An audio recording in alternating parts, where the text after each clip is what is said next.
everybody. Today I'm going to do kind of a vlog video.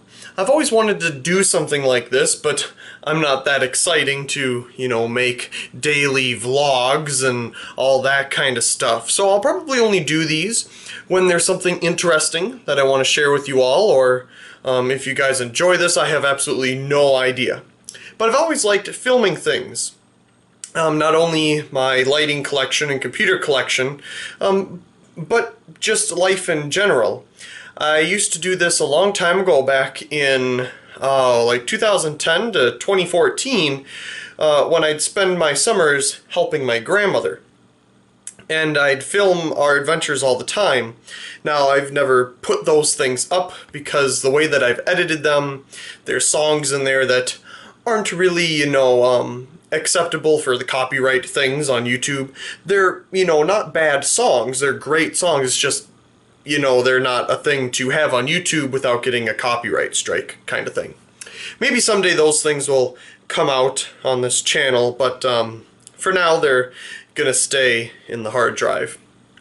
Anyway, like I was saying, I've always wanted to do vlogging videos like this, and I was gonna start a while ago. The other day I was waiting for my friend to get done with his morning routine at work, and there was a pretty cool fan that I found, so let's go ahead and take a look at that. Now there's something over here that I noticed that I thought would be interesting to share with you all. This is an old, appears to be stand-up fan. It's missing its base, but it is a Vasco, according to its badge there. And I'm not too sure what it was used for, but it's sitting here on the bar. That's just a random clip that I did the other day, but today I have some different things I'd like to share with you, so let's go do that. Okay, so the other day, me and my dad were going out to the compost pile to get rid of some brush and whatnot, and drove past one of the electrical places in town, and these were sitting out back by their dumpster. Now, this one didn't have the shade on it. This head actually had the shade on it. You can see this one is a Westinghouse, and it did have a ballast inside, but I took it out, and I'll show you what it looks like here in a minute. It didn't work, so that's why I took it out.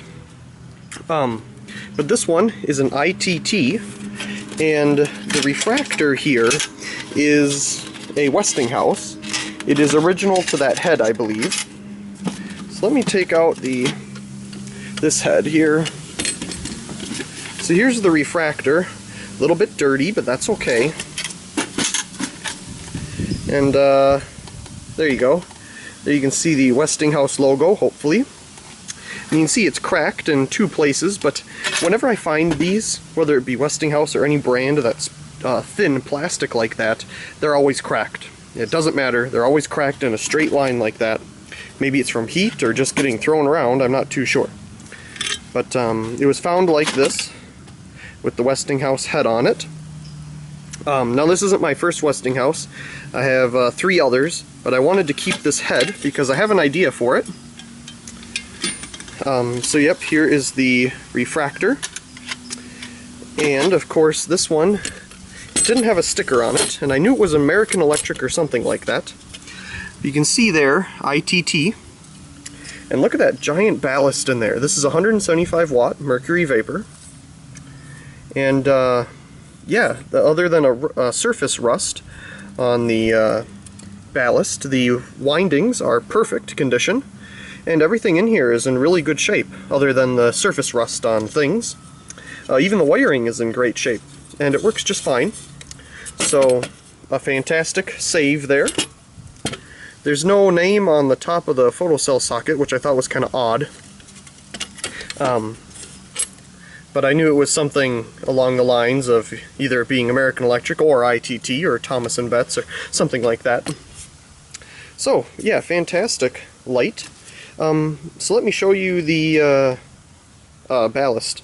So this is the ballast that came out of the Westinghouse NEMA head. And we can see here this winding is fine, but this one, it started to arc and things like that. You can see we got molten metal there from the windings, from where it was arcing. And the whole thing is black all the way around. as you can see here. And this whole, well, that's not busted off, it was just made like that. So yeah, the Westinghouse sticker is still on the side here, but you can't read anything on it, so good luck with that. But, yep, that's what happens when the lacquer on it or whatever doesn't work too well, or heats up, or something starts arcing, and you get that effect. It's interesting to look at, but now it's just a big weight, and it's waiting to go to the recycling center. Okay, so here are some ballasts and some other neat things that I need to do videos of. I really like that floodlight in the back there. Anyway, these are lime materials, 250 watt mercury vapor ballasts. They came out of what is behind it here.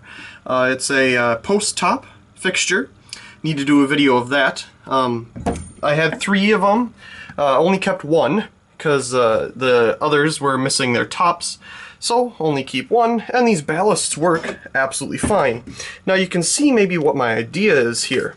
We have our NEMA head and the same bracket, but looking at this right now, I think the ballast is way too big to fit into the NEMA head here. Yeah, I think it's way too big. Oh my gosh, it might fit. Let me see if it fits. So I tried putting that in there, and yeah, it only went in like about halfway and then got stuck.